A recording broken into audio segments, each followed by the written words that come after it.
सहनावतु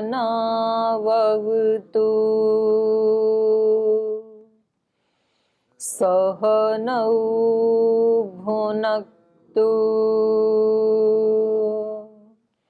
सह वीर्यं करवावहै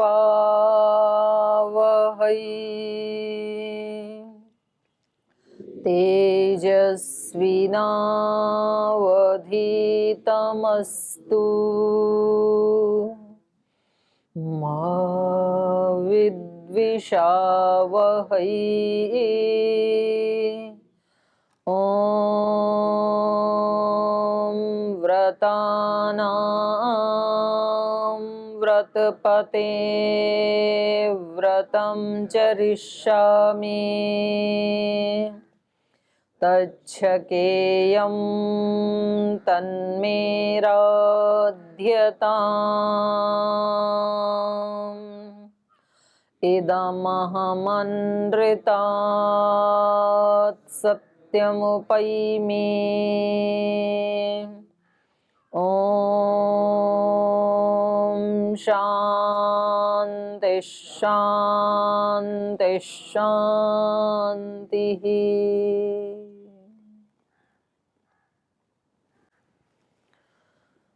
रामायण महाकाव्य के अयोध्या कांड का त्रयोविंश सर्ग आज हम पढ़ेंगे। श्री राम जिनको वन गमन की आज्ञा मिली है पिता से, तो उन्होंने वन में जाने से पहले माता कौशल्या से आशीर्वाद लिया और उसके बाद उन्होंने सीता माता को भी अयोध्या में ही रह करके माता पिता गुरुजनों की सेवा करने के लिए उपदेश दिया और कैसे भरत जी के संरक्षण में उनको उनका प्रिय आचरण करते हुए अपने स्वधर्म का पालन करना है। तो बहुत अच्छे से उन्होंने सीता माता को समझाया। अब इसके उत्तर में सीता माता का क्या कहना है वो हम इस सर्ग में पढ़ेंगे, त्रयोविंश सर्ग में। तो इससे पहले आपको कुछ पूछना है तो पूछ सकते हैं। कोई प्रश्न है किसी का पीछे से? ठीक है, चलें आगे। चलिए। एवमुक्ता तु वैदेही प्रियार्हा प्रियवादिनी प्रणयादेव संक्रुद्धा भर्तारमिदमब्रवीत् किमिदं भाष्यसे राम वाक्यं लघुतया ध्रुवं त्वया यद अपहास्यं मे श्रुत्वा नव नरवरात्मज स्वानि पुण्यानि भुञ्जानः आर्यपुत्र पिता माता भ्राता पुत्रस्तथा स्नुषा स्वानि पुण्यानि भुञ्जानः स्वं स्वं भाग्यम् उपासते भर्तुर्भाग्यं तु भार्यैका प्राप्नोति पुरुषर्षभः अतश्चैवाहम् आदिष्टा वने वस्तव्यमित्यपि न पितात्मजो नात्मा न माता न सखी जनः इह प्रेत्य च नारीणां पतिरेको गतिः सदा। तो क्योंकि सीता माता भी महाराजा जनक की पुत्री हैं, तो ये भी इनको भी ब्रह्म ज्ञान है, पढ़ी लिखी हैं, तो बात करने में ये भी बड़ी वाक कुशल हैं। तो ये उत्तर दे रही हैं। एवं उक्ता तु वैदेही, विदेह जनक की पुत्री वैदेही। विदेह मतलब क्योंकि वो आध्यात्मिक अनुष्ठान आध्यात्मिक साधनाओं में रत रहते हैं और इतने विद्वानों की संगति से और साधना से देह भाव से मुक्त होकर के आत्म भाव में जीते हैं राजा जनक। तो इसलिए उनको कह देते हैं विदेह, विगत देह, देह भाव जिनका चला गया। शरीर में और इंद्रियों के जो विषय हैं उनमें जिनकी आसक्ति नहीं होती है, उससे जो ऊपर उठ जाते हैं उसको विदेह कहते हैं। और उनकी पुत्री को यहाँ कहा वैदेही। एवं उक्ता तु वैदेही प्रियार्हा प्रियवादिनी, जो श्री राम को बहुत प्रिय हैं और प्रियवादिनी, जिनकी वाणी भी बहुत मधुर है, प्रिय बोलती हैं वो। तो श्री राम के ऐसे कहे जाने पर प्रणयादेव, मजाक में ही माने स्नेहवश ही प्रणयादेव संक्रुद्धा, जैसे एक मधुरता में भी थोड़ा सा नाराज होके दिखाते हैं ना, जैसे जिनके घनिष्ठ संबंध होते हैं, तो वैसे क्रोध नहीं आ रहा है, लेकिन प्रणयादेव संक्रुद्धा, स्नेहवश थोड़ा क्रोध कर रही हैं। भर्तारम इदम अब्रवीत, और श्री राम को उन्होंने थोड़ा नाराज होते हुए ये वाक्य कहे। किमिदं भाषसे राम वाक्यं लघुतया ध्रुवं त्वया यद अपहास्यं मे श्रुत्वा नरवरात्मज। हे नरवर आत्मज, श्रेष्ठ नर के पुत्र अर्थात श्री राम। किमिदं भाषसे राम, हे नरवरात्मज राम, किमिदं भाषसे, हे श्रेष्ठ राजकुमार ये क्या बात कह रहे हैं आप। वाक्यम लघुतया ध्रुवम, ये इतनी हल्की बात आप कैसे कह रहे हैं। लघुतया वाक्यम, हल्की बात मतलब ये ठीक बात नहीं है, अनुचित बात, तो लघु बात तो बोल देते हैं ना भाई, ऐसी छोटी छोटी बातें नहीं करनी चाहिए, ऐसी छोटी सोच नहीं रखनी चाहिए। तो छोटी का मतलब वहाँ ऐसे साइज में कोई छोटी और बड़ी ऐसे नहीं होती है। हल्की बात का मतलब होता है जो उसके अनुरूप नहीं है, जिस व्यक्ति को बोल रहे हैं उसके व्यक्तित्व के जो अनुरूप नहीं है उसको कहते हैं। तो इनको ये लग रहा है कि ये मेरे व्यक्तित्व के अनुरूप नहीं है कि श्री राम से मैं अलग रहूं, तो इसलिए कह रही हैं क्या ये आप हल्की बात कह रहे हैं। और इसको सुन करके श्रुत्वा में, त्वया श्रुत्वा, आप किस बात को सुनकर, मैं यद अपहास्यम, मुझे हंसी आ रही है कि आपने इतने आराम से ये सारी बातें कह दी मेरे को, और जैसे तो मैं इन बातों को मान ही लूंगी, तो आपकी इन बातों को सुन के मुझे हंसी आ रही है। तो उनको फिर ये उल्टा उपदेश देती हैं। आर्यपुत्र पिता माता भ्राता पुत्रस्तथा स्नुषा स्वानि पुण्यानि भुंजानः स्वं स्वं भाग्यम उपासते। कह रही हैं आर्यपुत्र, ये आर्यपुत्र यहाँ पर रामायण में भी मिलता है, महाभारत में भी मिलता है। तो इससे पता लगता है, कुछ लोग कहते हैं कि ये जो आर्य शब्द का प्रयोग महर्षि दयानंद ने आर्य समाज बना करके वहां से शुरू हुआ, आर्य समाज की स्थापना की, और जिसने आर्य समाज की सदस्यता ली वो अपने आप नाम के आगे आर्य लिखने लगे। ऐसा नहीं है, आर्य का मतलब होता है श्रेष्ठ, और ये बहुत प्राचीन काल से इस शब्द का प्रयोग किया जाता रहा है आर्य का। तो यहाँ सीता माता भी आर्यपुत्र कह के संबोधित करती हैं। ऐसे महाभारत में भी द्रौपदी आदि जब संबोधन करती हैं तो आर्यपुत्र ही बोलती हैं।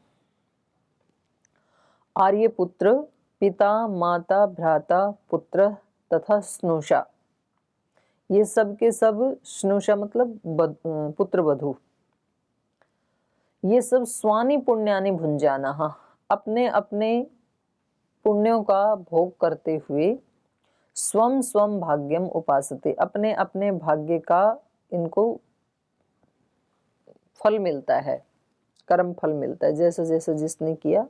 एक परिवार में रहते हुए भी माता पिता भ्राता पुत्र पुत्रवधू जितने भी लोग हैं एक परिवार में, वो सब अपने अपने कर्मों का, अपने अपने भाग्य का फल भोगते हैं। भर्तुर्भाग्यम तो भार्य एका प्राप्नोति पुरुषर्षभ, एक रिश्ता ऐसा है पत्नी का जो भर्तुः भाग्यम प्राप्नोति, जो अपने पति के भाग्य का भी उसको मिलता है, क्योंकि उसको अर्धांगिनी बोलते हैं पत्नी को। तो अब ये दर्शन की दृष्टि से कितना उचित है उसकी फिर अलग से व्याख्या करेंगे, लेकिन ये ऐसा कहा जाता है लोक में। अब ऐसे कहने को तो बच्चों का भी कहा जाता है कि माता पिता की उन्नति होती है तो उनके घर में कुछ ऐसी संतानें आती हैं, तो फिर कहते हैं ये संतान आने के बाद कहीं पिता का कोई प्रमोशन हो जाता है, सैलरी बढ़ जाती है, तो फिर कहते हैं बच्चे के भाग्य से ऐसे हुआ, तो बच्चे का भाग्य जुड़ा हुआ है पिता के साथ। तो ऐसे ये कह रही हैं कि बाकी सब जो संबंध हैं वो तो अपने अपने भाग्य का ही खाते हैं, लेकिन भार्या एका हे पुरुषर्षभ, भार्या एका भर्तु भाग्यम प्राप्नोति। पत्नी का एक ऐसा रिश्ता है कि वो पति का भाग्य उसके भाग्य के साथ जुड़ जाता है। तो पति को जो मिलता है तो उसमें आधा पत्नी का भी हिस्सा होता है, सुख मिले या दुख मिले। अतश्चैव अहम आदिष्टा वने वस्तव्यम इत्यपि। तो इस नियम के अनुसार अहम आदिष्टा, जो आदेश आपको मिला वन में जाने का, वो मुझे भी मिल ही गया, क्योंकि मेरा अस्तित्व अलग से नहीं है, मैं आपकी अर्धांगिनी हूं। तो जो आदेश आपको मिला वो मुझे भी मिल ही गया। अतश्चैव अहम आदिष्टा, मुझे भी आदेश मिल गया है। वने वस्तव्यम, वन में रहने का, वन गमन का मुझे भी आदेश मिल ही गया है। तो इसलिए आप मुझे यहाँ रहने के उपदेश नहीं दे सकते हैं, यहाँ नहीं छोड़ सकते हैं मुझे। न पिता नात्मजो नात्मा न माता न सखी जनः इह प्रेत्य च नारीणां पतिरेको गतिः सदा। न पिता न आत्मज न आत्मा न माता न सखी जन इह प्रेत्य च नारीणाम पतिरेको गतिः सदा। माने कोई भी साथ नहीं जाता है महिलाओं के परलोक में। न पिता साथ जाते हैं, न आत्मजय न पुत्र साथ जाते हैं, न माता न तो माता साथ जाती हैं, न सखी जने न सहेलियां साथ जाती हैं। यह प्रत्यय यहाँ से जाने के बाद नारीणाम, नारियों की पति एको गति सदा, एक पति ही गति है। माने जैसे पहले वो भी सती प्रथा में भी पति की मृत्यु हुई तो पत्नी की नहीं भी हुई तो वो साथ ही जाती थी कि मुझे तो साथ ही रहना है परलोक में भी। तो ऐसी समाज की व्यवस्था रही होगी जो भी हो। तो इनका ये कहना है कि केवल पत्नी ही साथ जाती है, पति ही एक गति होता है नारी के लिए, वो उसके साथ जाती है। यदि त्वं प्रस्थितो दुर्ग वनमद्यैव राघवः अग्रतस्ते गमिष्यामि मृदनन्ति कुशकण्टकान् शुश्रूषमाणा ते नित्यं नियता ब्रह्मचारिणी सहरंसे त्वया वीर वनेषु मधुगन्धिषु फलमूलशना नित्यं भविष्यामि न संशयः न ते दुःखं करिष्यामि निवसन्ति सह त्वया इच्छामि सरितः शैलान् पल्लवलानि वनानि च द्रष्टुं सर्वत्र निर्भीता त्वया नाथेन धीमता हंसकारण्डवार्किणाः पद्मिनीः साधुपुष्पिताः इच्छेयं सुखिनी द्रष्टुं त्वया वीरेण संगता।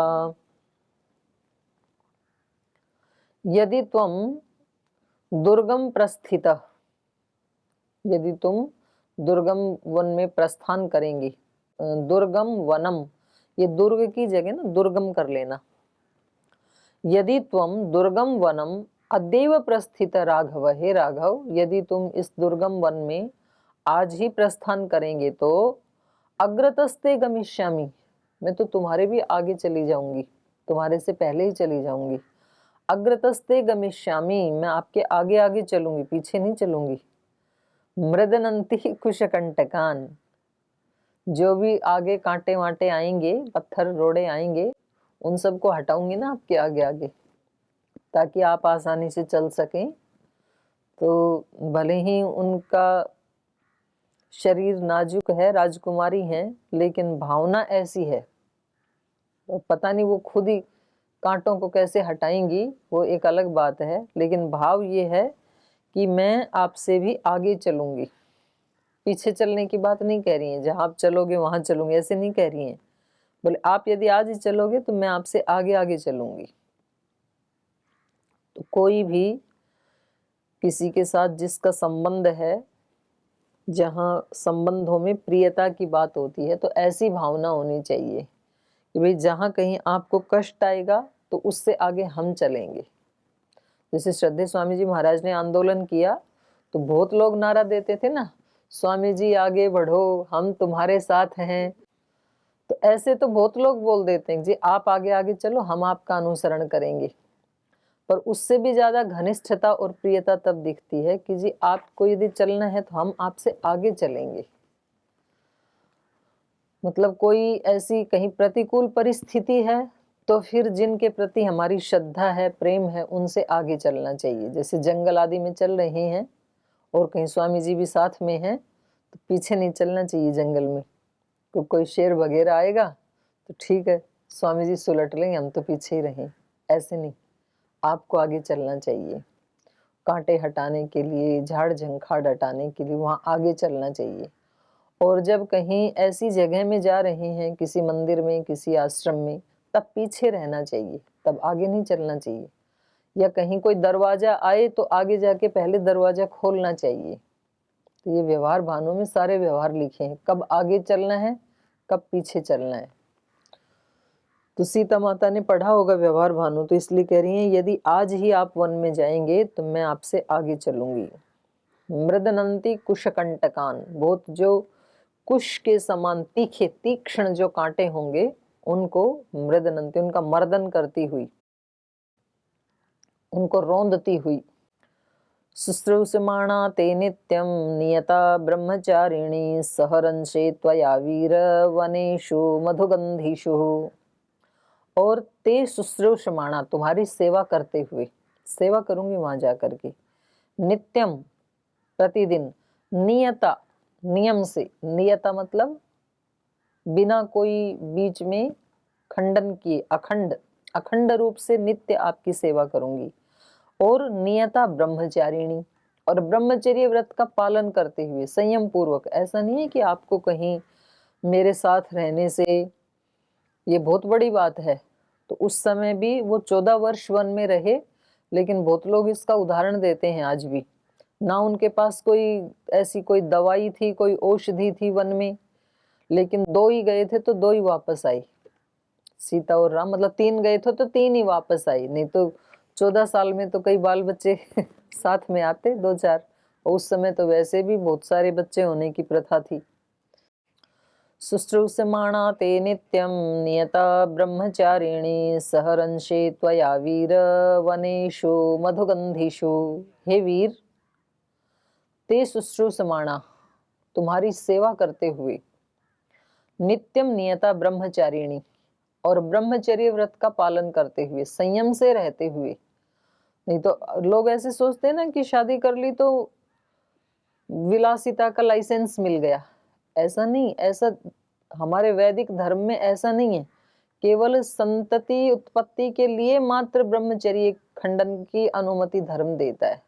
बाकी सब समय में सब लोगों को, चाहे वो गृहस्थ में हो, वानप्रस्थ और सन्यासी ब्रह्मचारी, सभी बाकी के 3 आश्रमों में तो है ही है वो अखंड विधान, लेकिन गृहस्थ आश्रम का भी ऐसा ही विधान है। तो संयम से रहने की शिक्षा ये केवल वैदिक धर्म में ही मिल सकती है, उसके अतिरिक्त किसी धर्म में नहीं मिलेगी। ये बहुत बड़ी बात है, क्योंकि जो अलौकिक शक्तियों की प्राप्ति है वो बिना शक्ति के नहीं हो सकती है। शक्ति मतलब आत्मा की शक्ति, इंद्रियों की शक्ति। महर्षि दयानंद ने बताया ना कि सूक्ष्म विषयों को, जैसे स्थूल विषयों को पढ़ने के लिए ही जिसकी जितनी एकाग्र बुद्धि होगी वो उतनी बड़ी बड़ी पढ़ाई पढ़ सकता है, IAS IPS या और भी जो बड़ी बड़े कंपटीशन हैं, तो उनको वही व्यक्ति तो क्लियर कर पाते हैं जिनकी बुद्धि बहुत एकाग्र होती है। जिनकी बुद्धि बिखरी हुई है वो उन कॉम्पिटिशन्स को क्लियर नहीं कर पाते। और ईश्वर को जानना ये तो उससे भी सूक्ष्म विषय है, वो तो फिर भी स्थूल विषय है। तो उस व्यक्ति की बुद्धि कितनी सूक्ष्म और कितनी एकाग्र होनी चाहिए। तो उस दृष्टि से उसकी सारी इंद्रियों के ऊपर उसका संयम होना चाहिए, 5 इंद्रियों के ऊपर, और केवल वो ब्रह्म को खोजता हुआ ही रहे हर जगह, तो उस व्यक्ति को कहा जाता है ब्रह्मचारी।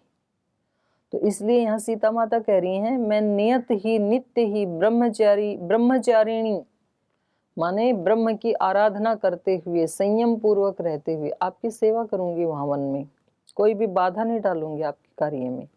सहरन से, तुम्हारे साथ रहूंगी, त्वया सहरन से, तुम्हारे साथ रहूंगी, वनेषु वन में, मधुगंधीषु, जहां मधुर गंध आती है, क्योंकि वहां पर कोई खाद आदि तो डालते नहीं है, यूरिया आदि तो डालते नहीं है, स्वाभाविक ऑर्गेनिक फूल होते हैं, तो जैसे पार्क आदि में तो जो फूल लगाते हैं तो उनका साइज तो बढ़ा देते हैं कुछ उनका चेंज करके, और उनमें गंध आती नहीं है। और वन में देखेंगे तो आप इतने छोटे छोटे फूल लगते हैं, लेकिन उनकी गंध मैंने देखा वहाँ BR हिल्स में, मतलब इतने छोटे छोटे फूल हैं गेंदा के, और पूरा ये संत कुटीर आश्रम महक जाएगा, इतनी तीव्र गंध आती थी उनमें। तो इसलिए कहा वनेषु मधुगंधीषु, वहां पर जो बहुत मधुर गंध आती है, ऐसे वनों में आपके साथ संयम पूर्वक मैं रहूंगी। फलमूलाशना नित्यं भविष्यामि न संशयः, न ते दुःखं करिष्यामि निवसन्ति त्वया सह। फलमूल अशना, जो भी वहां फल फूल मिलेंगे उनको खा लूंगी।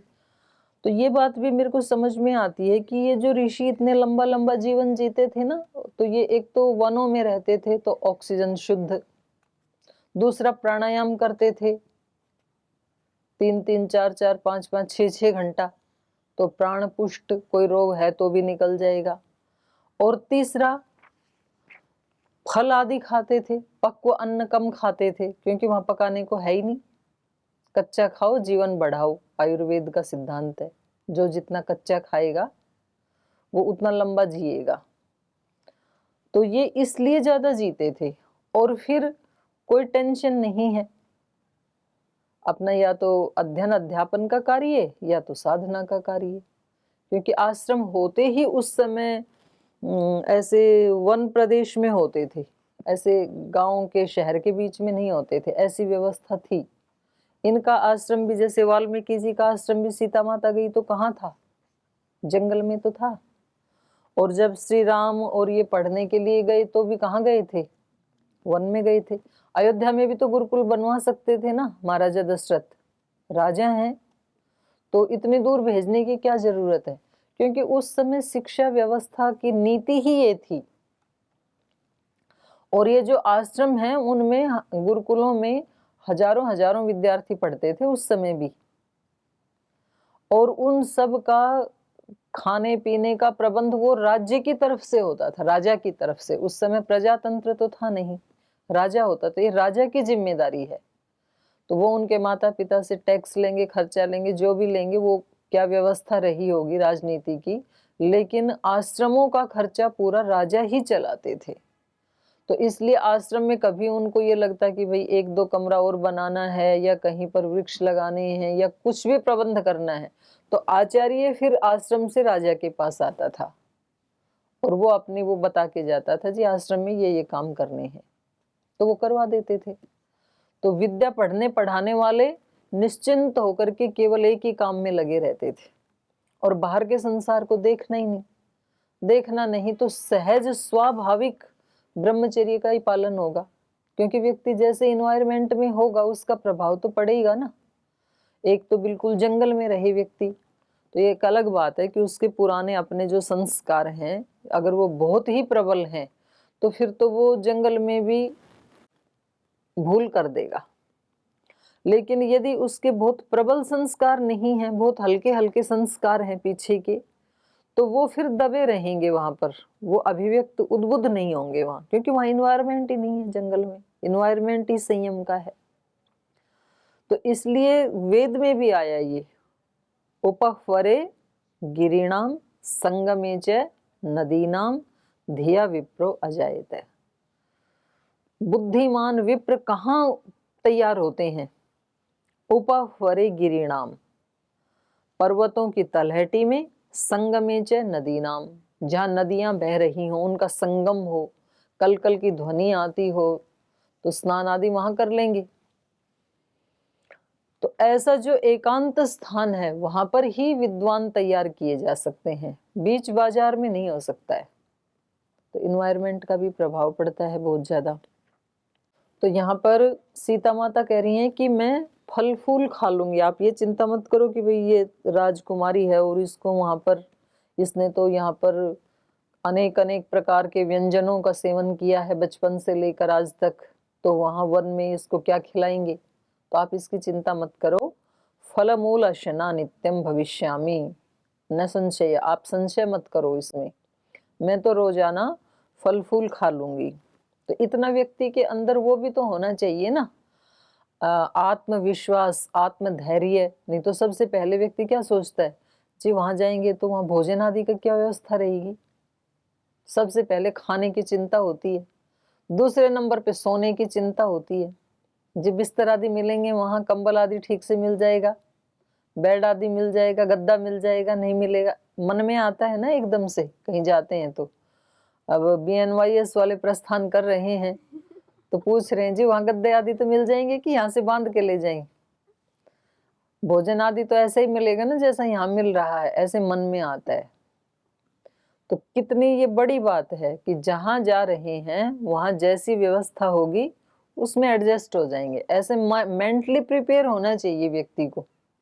कुछ लोग तो इसलिए जब आह्वान करते हैं रामनवमी पे, गुरुकुल में पढ़ना चाहते हैं, बोल जी मिलते हैं संगठन में कई लोग, बोल जी हम भी चाहते हैं वहाँ पतंजलि में आके रहें, पर जब वो महाराज जी बुलाते हैं ना तो हमें एक चिंता होती है कि एक तो वहाँ 4 बजे उठना पड़ेगा, जाते ही 4 बजे उठाने लग जाएंगे, दूसरा भोजन वहां पर ये मिर्च मसाले आदि तो देंगे नहीं, तो आहार में दिक्कत आएगी, तीसरा सोने के लिए हमने सुना है कि वहां तो नीचे गद्दे बिछा के सोते हैं।